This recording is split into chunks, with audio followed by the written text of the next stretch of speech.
Good evening, everyone. I'm Leslie Adamy, and thank you for being with us. A lot of new information just now into our newsroom. Corpus Christi police tonight arresting a man wanted in connection with the shooting that happened on the city's west side earlier this week. Police have now arrested 17-year-old Robert Flores. Now, it was just after 5 on Sunday night when a man was found with multiple gunshot wounds on Bear Lane near SPID. Police say the man was found covered in blood and asking for help.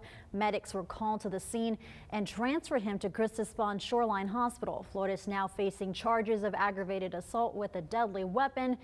He remains in jail in lieu of a $100,000 bond.